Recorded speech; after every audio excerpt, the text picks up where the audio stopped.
Hey there, travelers. Before we dive into today's story, drop a comment below telling us where you're tuning in from. Now let's begin our journey into the unknown.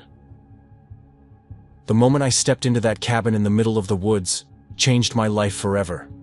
But let me start at the beginning. This case was different from the moment I saw the first victim back in July. I stood over Harvey Wheeler's remains, my boots sinking into the soft earth. The forest pressed in around me, dense and watchful. Everything smelled of wet leaves and rot. My breath came out in clouds. The temperature had dropped 15 degrees since morning. The pattern was identical. The head removed with surgical precision. No tearing, no hesitation in the cuts. The chest cavity opened, and the heart extracted cleanly. But it was the teeth marks that made my stomach turn. They were massive, deeper than any wolf or bear could manage. And there were two distinct types. One set on the neck stump, another around the ribs. Different angles, different depths. I pulled out my notebook with shaking hands. Victim number 6, Harvey Wheeler. Location, 3.7 miles northwest of Jordan Pond. Off trail. Same mutilations, same precision, same teeth marks. 3 months. I'd been tracking this nightmare for 3 months.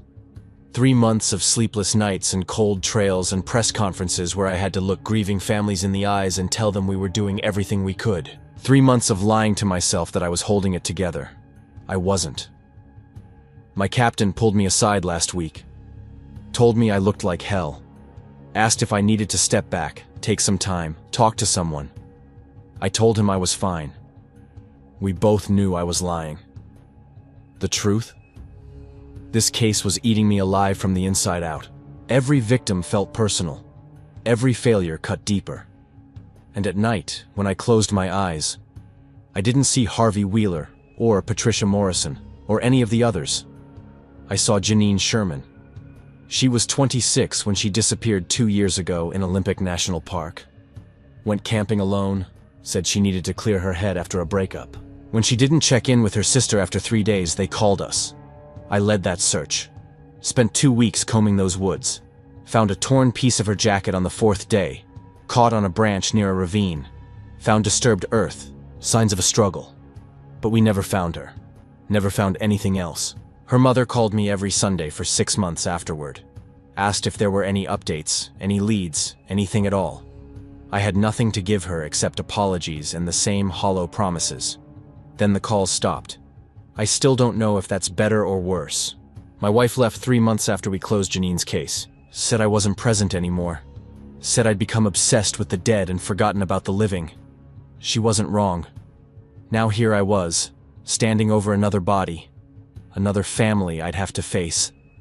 Another failure added to the collection.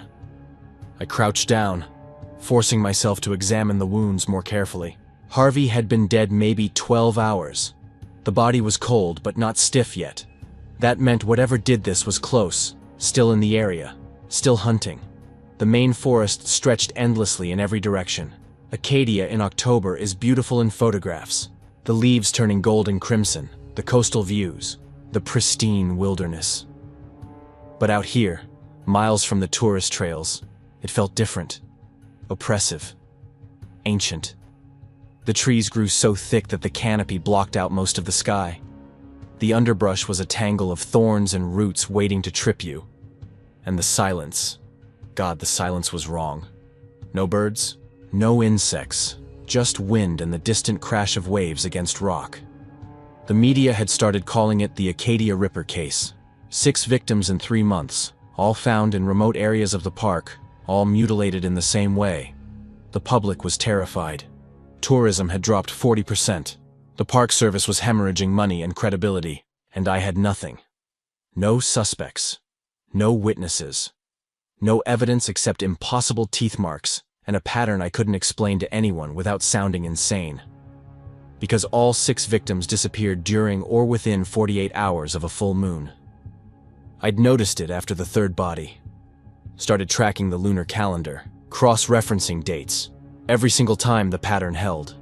I mentioned it to my partner Larry during one of our briefings. Larry Burns. Good ranger, better tracker. He'd been assisting the investigation from the start, knew Acadia better than anyone. He was the one who'd helped me map out the attack sites, who'd spent hours going through reports of unusual animal sightings with me. He'd laughed when I brought up the moon phases. Not cruel, just tired. "Come on, Devin. Werewolves? You've been at this too long. You need sleep." Maybe he was right. Maybe I was losing it. But the pattern was there, undeniable and inexplicable. I stood, my knees cracking, took photographs, measured the wounds, collected samples. All by the book, even though my hands wouldn't stop trembling. Even though every instinct screamed that I shouldn't be out here alone. My radio crackled. Larry's voice came through, distorted by static.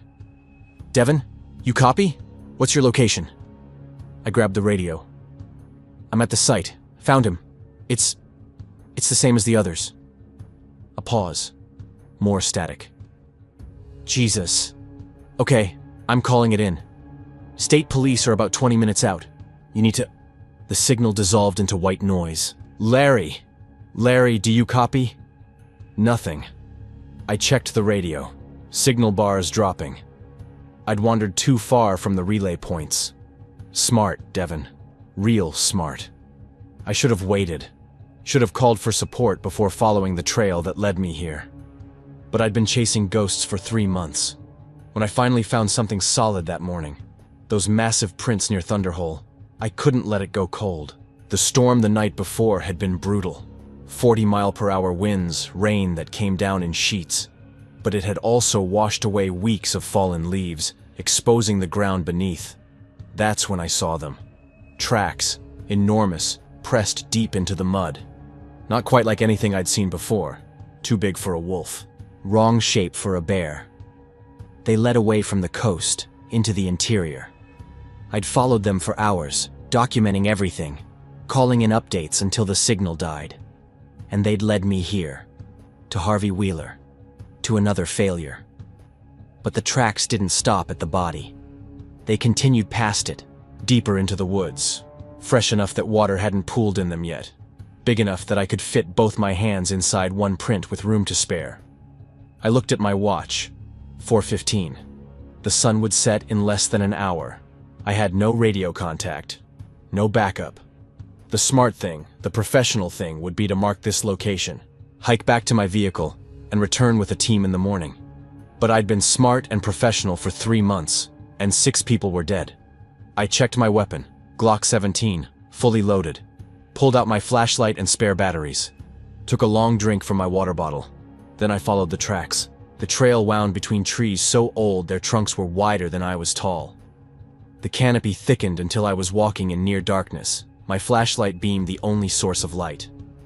The tracks were easy to follow. Whatever made them didn't care about stealth. Broken branches, disturbed leaves, deep impressions in the soft earth. I walked for what felt like forever. My phone showed no signal. Time seemed to stretch and compress. Everything looked the same. Trees, rocks, more trees. I started to worry I was walking in circles. Then I heard it. Voices. Distant but distinct.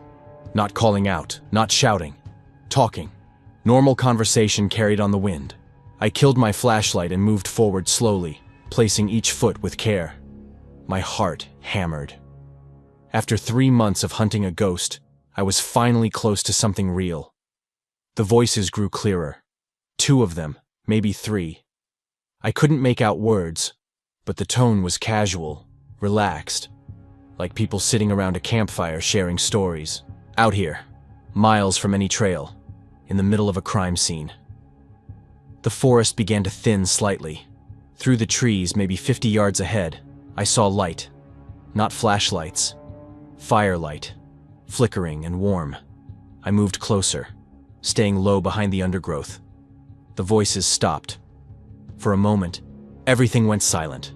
Then, clear as day, a man's voice called out, "We know you're there, friend. Been hearing you stumble around out there for the past 10 minutes. Either come say hello or move along. But decide quick. Sun's almost down." I froze, hand on my weapon. My training said call for backup. My training said establish a perimeter. My training said don't approach unknown contacts alone in a secondary crime scene. But my radio was dead, and whatever these people knew, they knew it now. If I retreated, I might lose the only lead I'd had in months. I stood up, keeping my hand near my holster. Federal investigator, I need to ask you some questions. A pause, then laughter. Not mocking, genuinely amused. Federal investigator? Out here? Must be about those poor folks they keep finding. Yeah, we figured someone would come eventually. I pushed through the undergrowth into a small clearing. A cabin sat in the center, small and primitive, built from rough-hewn logs, weathered to gray. Smoke rose from a stone chimney. The whole structure looked old. Decades old, maybe older. It definitely wasn't on any of the maps I'd studied. Two men sat outside on rough wooden chairs, a fire burning in a pit between them. Both looked to be in their 40s, dressed in hunting clothes. They watched me with expressions that weren't quite friendly but weren't hostile either. Curious, maybe. Amused. Didn't mean to startle you, the one on the left said. He was lean, with a graying beard. Don't get many visitors out this way. Hell, don't get any visitors. You must be pretty lost. I'm following a trail, I said, hand still near my weapon. Found a body about a mile back. Tracks led here. A body? The second man frowned. He was heavier, balding. That's terrible. When? Today. And there have been 5 others over the past 3 months, all in this area. They exchanged glances. Something passed between them, recognition maybe, or concern. We heard about that on the radio, the bearded one said. Awful business. But we haven't seen anything unusual out here. We're just hunting, got a permit and everything.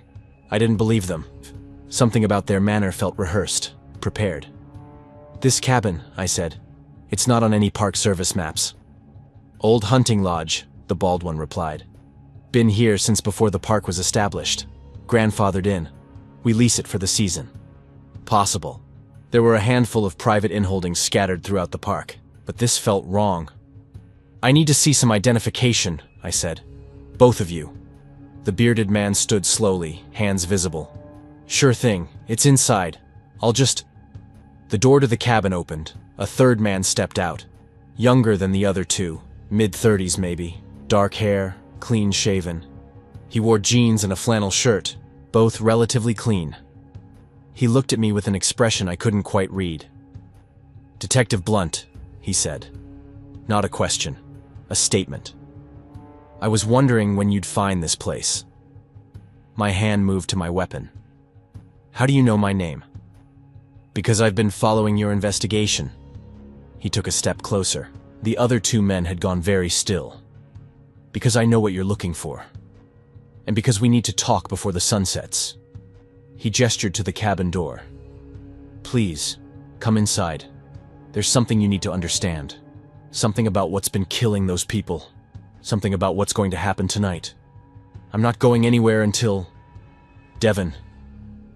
The way he said my name stopped me cold. There was weight to it. Intimacy. Like he knew me. Janine Sherman. Olympic National Park. 2 years ago. You never found her because you were looking in the wrong places. Just like you're looking in the wrong places now. The bottom dropped out of my stomach. How do you... The moon rises in 40 minutes, he interrupted. By then, it'll be too late for explanations. Too late for a lot of things. So please, come inside. Let me tell you about monsters. Real ones. The 2 men by the fire stood. Without a word, they walked past me, heading into the forest. Neither looked back. I was alone with the stranger. He held the door open, waiting, backlit by firelight from inside. His shadow stretched long across the ground between us. Every instinct I had told me to run, to get out of there while I still could, to call for backup even though my radio was dead and my phone had no signal. Instead, I walked toward the cabin.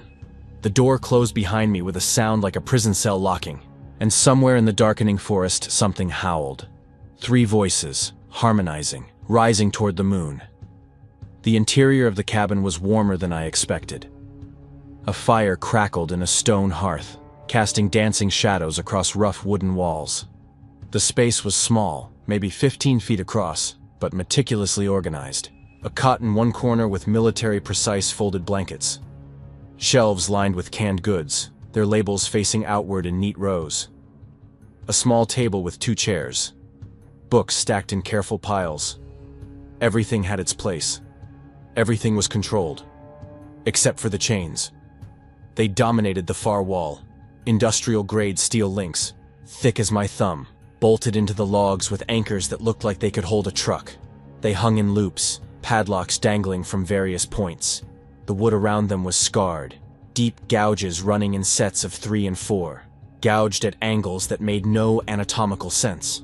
Some marks reached nearly to the ceiling, as if something had climbed the walls while restrained. The stranger closed the door behind me and threw the bolt. The sound made me flinch. "Sorry," he said, noticing my reaction. "Habit keeps the drafts out." He moved past me to the fire, warming his hands. "My name is Elijah Crane, and before you ask, no, I'm not going to hurt you." That's not reassuring coming from someone who knows my name and the details of a closed case. My hand stayed near my weapon. Elijah turned to face me. In the firelight, I could see him more clearly. Mid-40s, lean but muscular in a wiry way. His face was weathered, with lines around his eyes that spoke of either laughter or pain. I couldn't tell which. His hands, though, caught my attention. Scarred. Badly. Old wounds that had healed wrong, leaving the skin puckered and discolored. "I know a lot of things I shouldn't," he said quietly, "including that you've been awake for 36 hours straight, that you haven't eaten since yesterday morning, that you're running on coffee and guilt, and the fear that if you stop moving, you'll have to admit you're in over your head." I said nothing. Every word was true. "Sit." Elijah gestured to one of the chairs. "Please, I promise if I wanted to harm you. If I wanted to. I've had better opportunities. You've been walking in circles for the past hour. I could have taken you a dozen times in the dark. That should have terrified me. Instead, I felt a strange calm settle over my exhaustion. Maybe I was too tired to be afraid anymore. Maybe I'd been chasing this nightmare long enough that finally confronting it, whatever it was, felt almost like relief. I sat, kept my hand on my holster. Elijah took the other chair. For a long moment, he just stared into the fire. When he finally spoke, his voice was distant, like he was pulling up memories from a deep well. 5 years ago, I was a different person. Dr. Elijah Crane, behavioral biologist, specializing in predator-prey dynamics. I had a good job with the Canadian Wildlife Service. A cabin, a real one, not like this, near Whitehorse. A girlfriend who tolerated my long field seasons. He paused. I was happy. Or close enough. What happened? The question came out before I could stop it. In October of 2019, I was part of a small research team studying wolfpack behavior in the Mackenzie Mountains. Remote area, beautiful but brutal. 4 of us went in, myself, 2 other researchers, and a guide. We were supposed to be out there for 3 weeks, documenting feeding patterns, territory markers, the usual. He stood abruptly, moved to the shelves, pulled down a bottle of whiskey and 2 glasses, poured without asking. Slid one across the table to me. I didn't drink it. Yet. The first week went normally, Elijah continued, still standing. We found a pack, established observation points, collected data, standard work. But on the 8th day we found something else, something that wasn't in any of our research protocols. What? Tracks. Enormous. Wrong shape for any known animal in the region. Our guide, man named Peter, been working those mountains for 30 years. He took one look and wanted to pack up immediately. Said his grandfather had told him stories about things that lived in the deepest parts of the wilderness. Things that weren't natural. Elijah took a long drink. His hand trembled slightly. We should have listened. But we were scientists, rational. We figured it was a grizzly, or maybe a moose. The tracks were unclear, so we followed them. For 2 days we tracked whatever it was deeper into the mountains, away from our base camp, away from any trails or markers. You found it. Not a question. It found us. Elijah's voice dropped to barely above a whisper. On the second night, We'd made camp in a small clearing. Peter was on watch. I woke up to him screaming, and then I saw it. He turned to face me, and his eyes held something I recognized. The same look I'd seen in my own mirror after finding Janine Sherman's torn jacket. The look of someone who'd seen past the thin veneer of the world into something darker underneath. It wasn't a bear, wasn't a wolf. It was massive, maybe 9 feet tall when it reared up. Its body was wrong, proportions that didn't make sense, limbs that bent at too many angles, and it had 3 heads. I started to speak, but Elijah held up a hand. I know how it sounds. Believe me, I spent the first year thinking I'd hallucinated the whole thing. That trauma had broken something in my brain. But it was real. 3 distinct heads on a thick neck that branched like a tree. Each head was different. One looked almost canine, one more feline. The third looked almost human. Almost. He drank again, emptying his glass. It killed Peter first. Fast. Merciful, if you can call any death that. The other 2 researchers tried to run. It caught them both within seconds, and then it turned to me. How did you survive? I didn't. Elijah's laugh was bitter. Not really. It bit me. The canine head, right here. He pulled up his sleeve, revealing a circular scar on his forearm that made my stomach turn. The tissue was mangled, chunks missing, like something had tried to remove a piece of him and partially succeeded. I passed out from the pain. When I woke up, it was gone. My team was dead. And I was changed. Changed how? The first full moon after the attack, I was back in Whitehorse. I'd been debriefed, given medical treatment, put on psychological leave. The bite had healed badly, but healed. I thought I'd survived. I thought I was okay. Elijah sat down heavily, staring at his scarred hands. Then the moon rose, and I felt it. Starting in my bones, this pressure, this burning.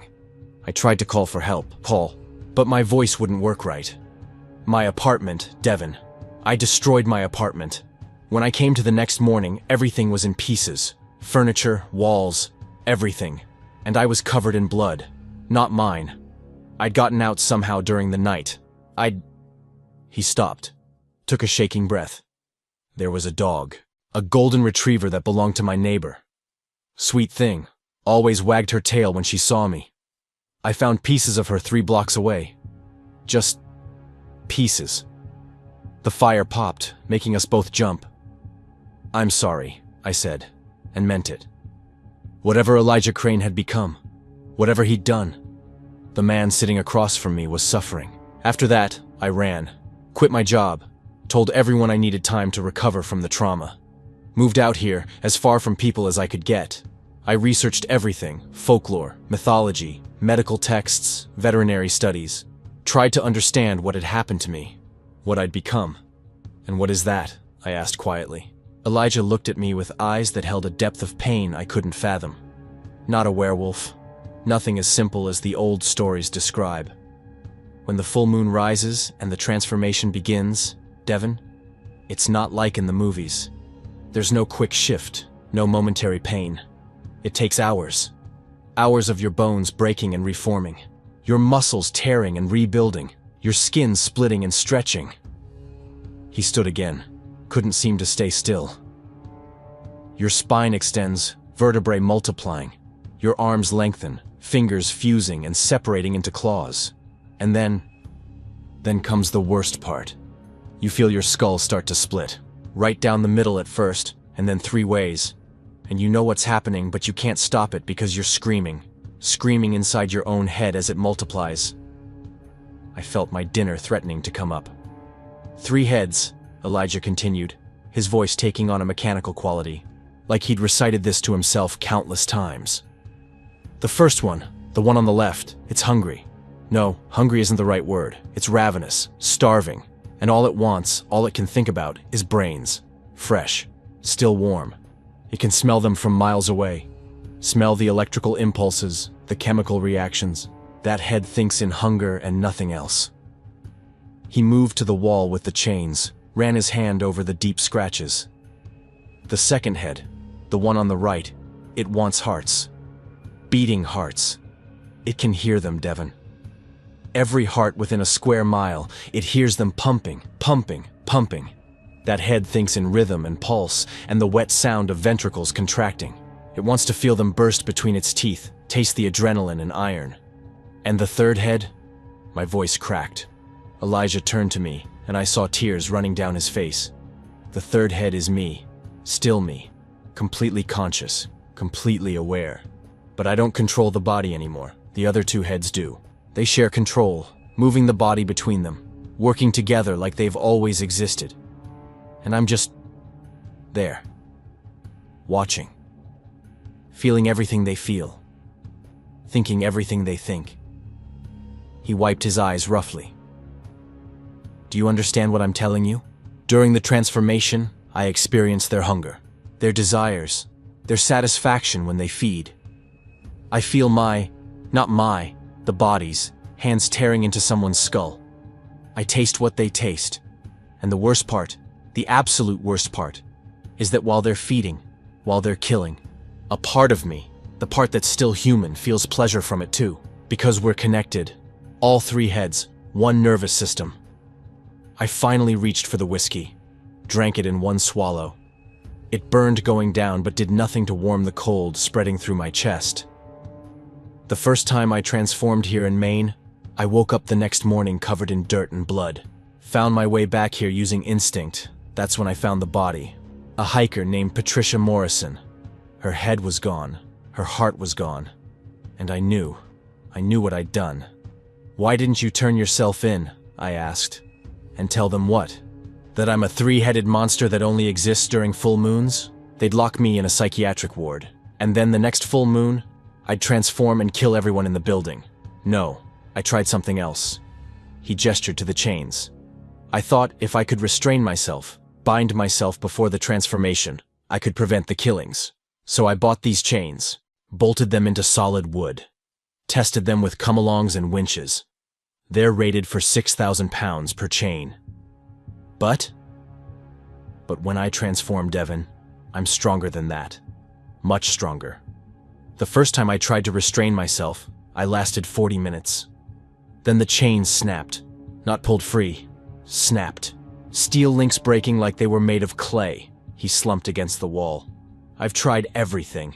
Different chains, multiple restraints, sedatives strong enough to drop a horse. They do nothing once the change starts. I even tried silver because of the old stories. Doesn't work. Nothing works. Every full moon, I transform. And every full moon, I kill. Because I have to. Because they, the other heads, have to feed. And if they don't... What happens if they don't feed? The transformation doesn't reverse. We stay like that. Hunting. Killing. Until we feed enough to satisfy whatever hell-spawned curse this is. I learned that the hard way. Once, I chained myself somewhere remote, miles from anyone. Thought if I couldn't reach people, I'd be safe. I broke free after 6 hours, and I stayed transformed for 3 days, hunting, before I finally killed a family of campers and the curse let me change back. The weight of his words settled over me like a burial shroud. 6 people. 6 victims over 3 months. And he was confessing to all of it. Why are you telling me this? I asked. Why not just run? Leave the state, go somewhere remote? Because I'm not the only one, Devon. The words hung in the air between us. The expedition in Canada. When that thing attacked us, when it bit me, it bit someone else too. My colleague, a researcher named... He stopped, shook his head. No, you'll know soon enough. He was bitten on the leg. I thought he died with the others, but he survived, made it out of the mountains somehow, and he transformed too. Where is he now? Closer than you think. Elijah moved to the window, pulled back a worn curtain. See, I've been tracking the kills too. Not just mine. All of them. And there's a pattern. Some of the victims, the ones found near tourist areas, near trails, those are mine.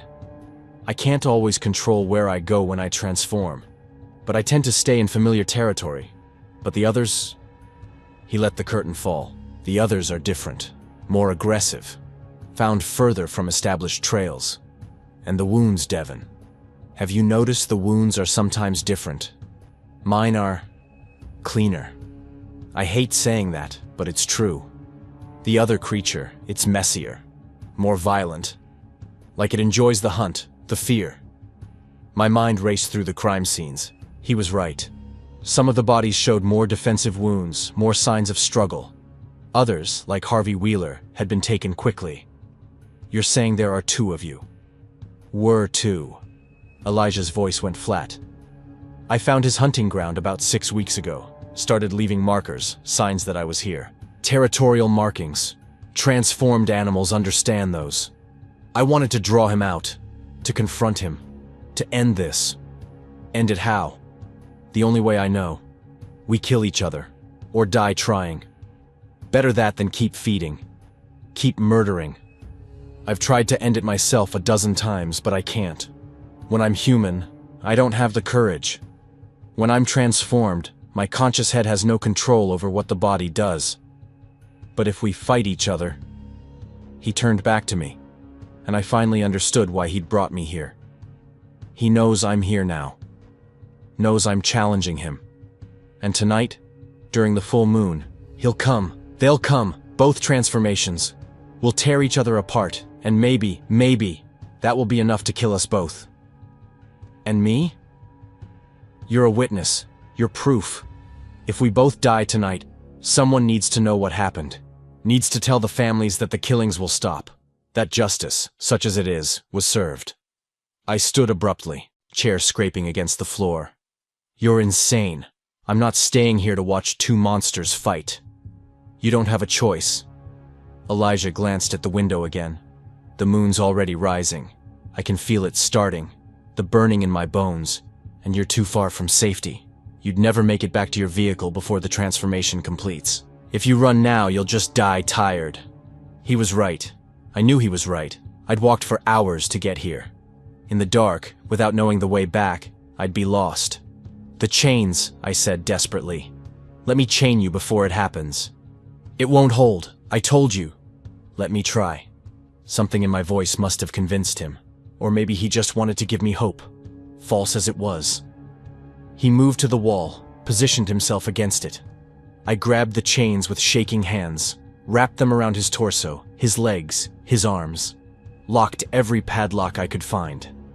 Used rope to reinforce the connections.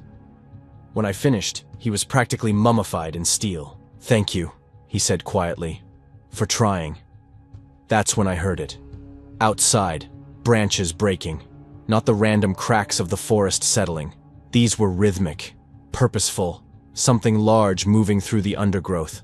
Elijah's head snapped toward the door. He's here! Who? But Elijah didn't answer.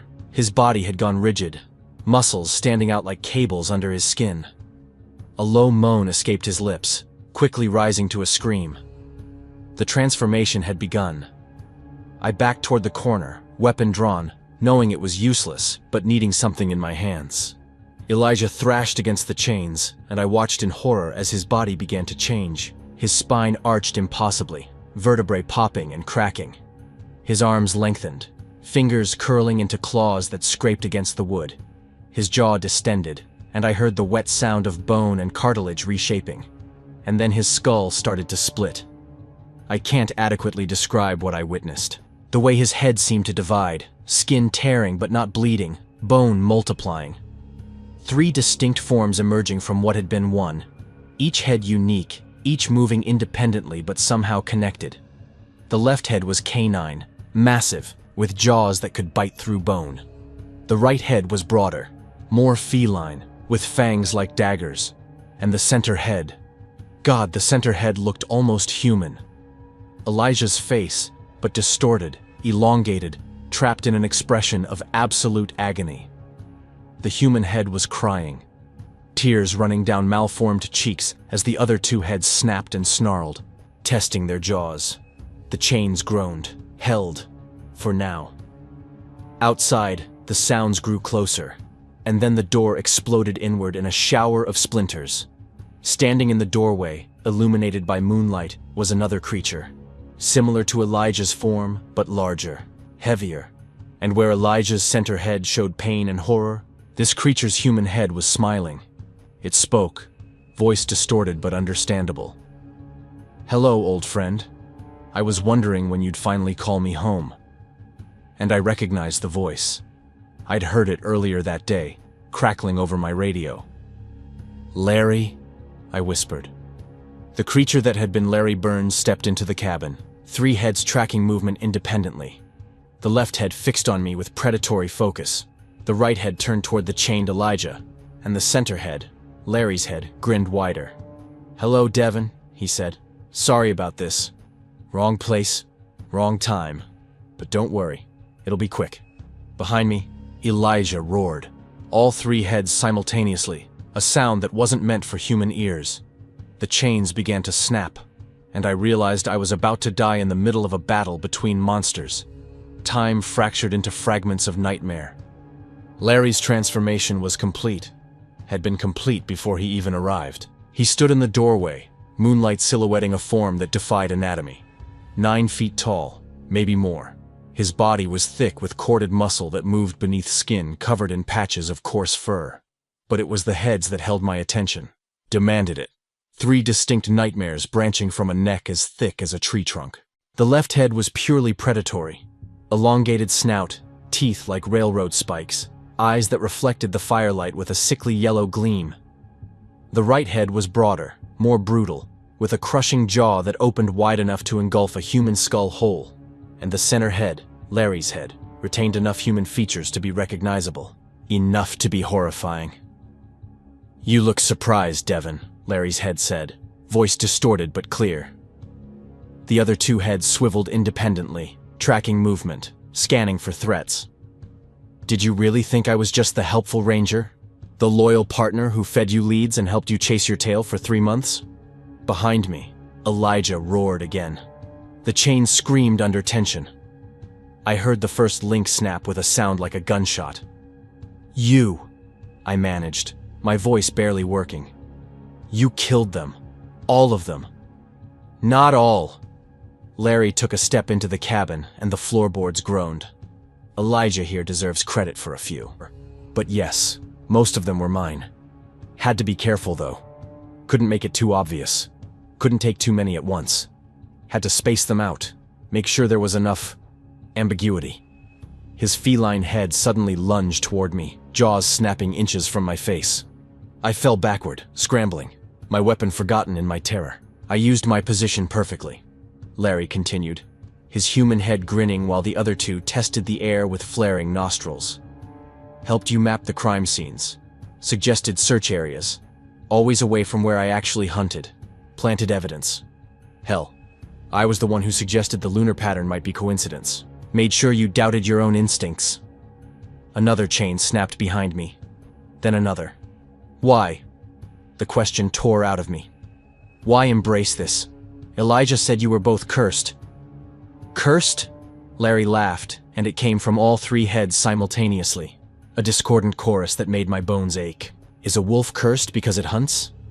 Is a shark cursed because it feeds? We're not cursed, Devin. We're evolved. Apex predators." I spent 30 years as a ranger, watching humans trample through these forests, littering, destroying, pretending they owned something they could never understand.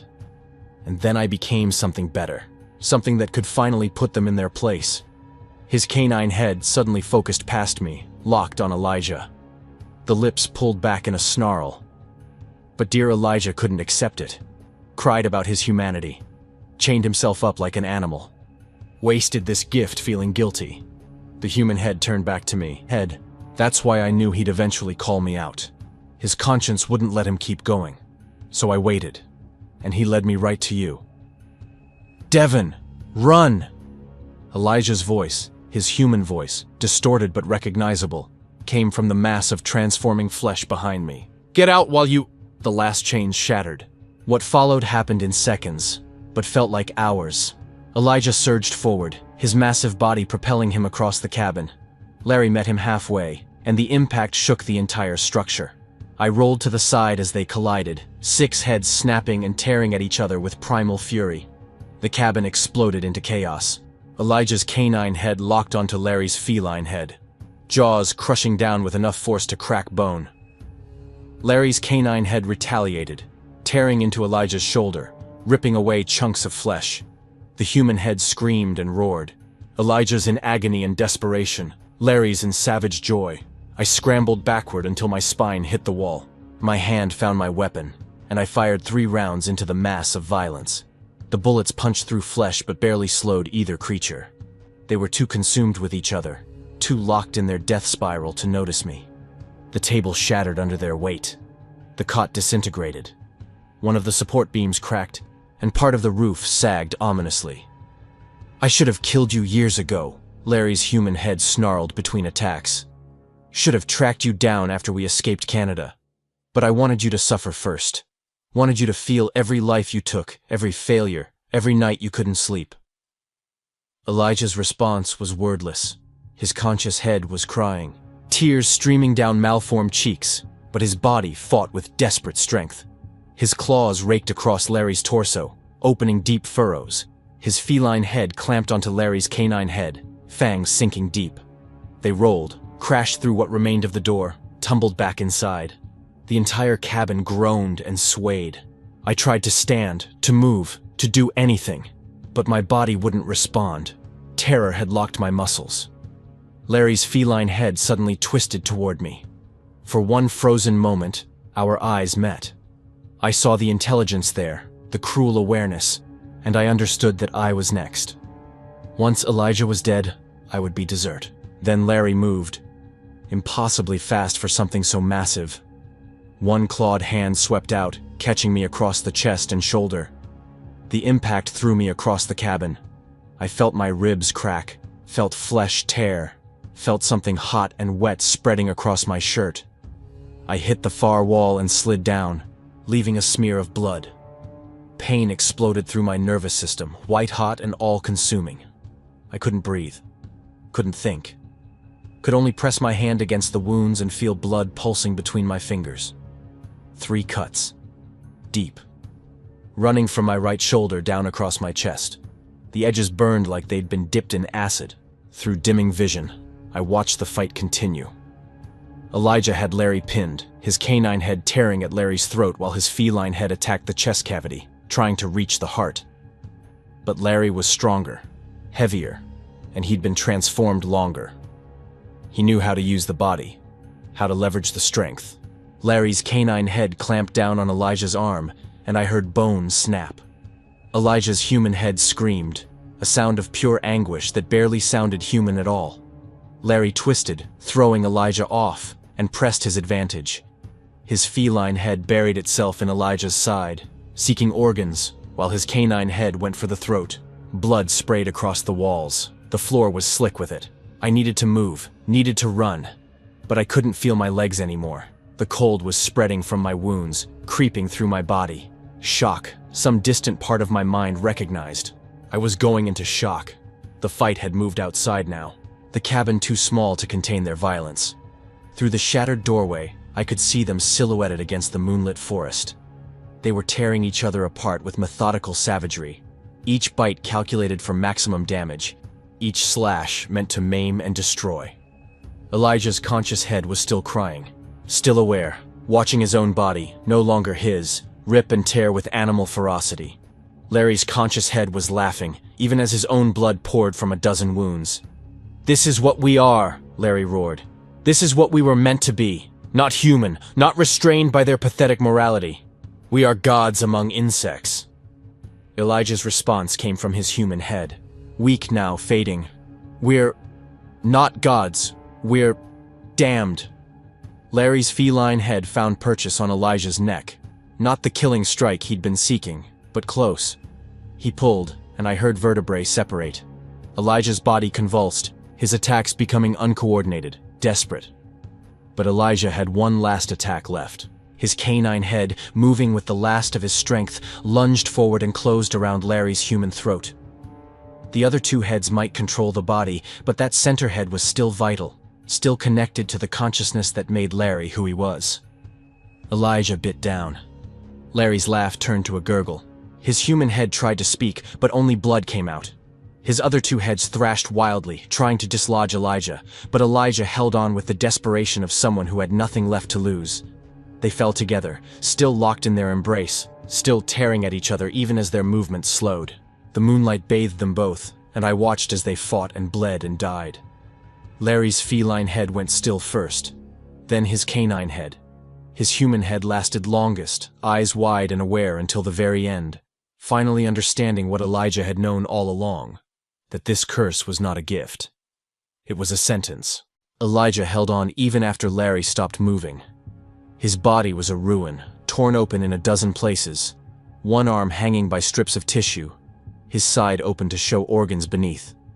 But his human head turned toward me, and our eyes met one last time. "Tell them," he whispered, voice barely audible. "Tell them, it's over." Then his eyes closed. His massive form shuddered once and went still. The forest fell silent. Even the wind seemed to hold its breath. I don't know how long I sat there, bleeding against the wall, staring at the two corpses slowly reverting to human form as the moon began its descent. It could have been minutes, could have been hours. Eventually, I managed to move. Crawling at first, then staggering to my feet using the wall for support. My wounds screamed with every movement, but I had to move. Had to get away before something else found me here. The walk back took forever. I have flashes of memory, using my belt as a makeshift tourniquet, following my own tracks in reverse, falling more than once and having to force myself back up. The sun was rising by the time I found a trail I recognized. A Park Service vehicle found me 3 hours later. I'd collapsed on the side of a maintenance road, barely conscious. They rushed me to the hospital in Bar Harbor. Emergency surgery. 2 units of blood. 14 stitches in my chest alone. I told them I'd been attacked by an animal. That there had been 2 men in a cabin who'd also been attacked. That everyone should stay away from that area until a full recovery team could be sent in. They found the cabin 2 days later. Found Larry and Elijah's bodies, or what was left of them after the transformation reversed and scavengers had found them. The forensics team couldn't make sense of the wounds, the amount of violence, the sheer destruction. The official report called it a territorial dispute between a bear and a mountain lion that 2 humans had gotten caught in the middle of. Plausible enough? Neat enough? Nobody questioned it too hard. Larry was given a ranger's funeral. Full honors. They called him a hero who died trying to protect a civilian. I stood at the service, my arm in a sling, and said nothing. The case was closed. The Acadia Ripper killings stopped. Families got closure, even if they didn't get the whole truth. Sometimes that has to be enough. 3 weeks passed. The wounds healed, mostly. The doctors said I was lucky. No major organ damage, no permanent disability. Just some impressive scars and a story about surviving a wildlife attack. But the scars didn't heal right. They itched constantly, burning like fresh wounds. At night, I'd wake up clawing at them, convinced something was moving beneath the skin. The doctors said it was nerve damage, a normal part of healing. They prescribed cream, told me to be patient. I knew better. The dreams started on the 2nd week. Not normal dreams, vivid, hyper-real experiences where I saw the world from 3 different perspectives simultaneously, where I could smell blood from miles away, where I heard heartbeats in the darkness and felt an overwhelming urge to feed. I'd wake up with my hands curled into claws, my jaw aching like I'd been trying to bite through bone. The calendar became my constant companion. I tracked the lunar cycle with obsessive precision, counting down days with increasing dread. 28 days after the attack, I drove to Vermont. Small town called Richford, right on the Canadian border. Population less than 2,000. Nobody knew me. Nobody cared why a stranger rented a basement apartment with cash and no questions asked. The basement was perfect. Old stone walls, thick. A single narrow window set high in the wall. Previous tenant had used it for storage. The heavy-duty hooks in the ceiling suggested he'd hung deer carcasses to age them. I bought chains, industrial grade. Spent $3,000 on restraints that would have held a truck. Installed them myself, bolting them into the foundation stones, testing each connection until my hands bled. I bought enough canned food to last a month. Jugs of water. First aid supplies. Wrote a letter explaining everything, and sealed it in an envelope addressed to my former captain. Left it on the table upstairs with instructions for the landlord to mail it if I didn't emerge after 3 days. The full moon rose on October 28th. I was in the basement by sunset, door locked from the outside with a timer I'd installed.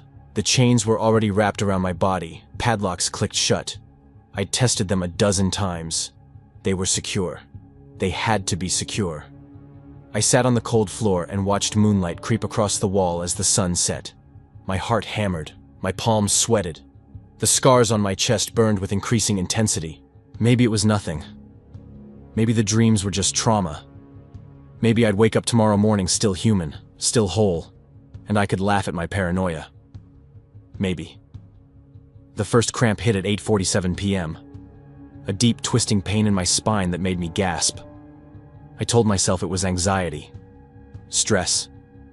My imagination, the second cramp, 5 minutes later, couldn't be denied.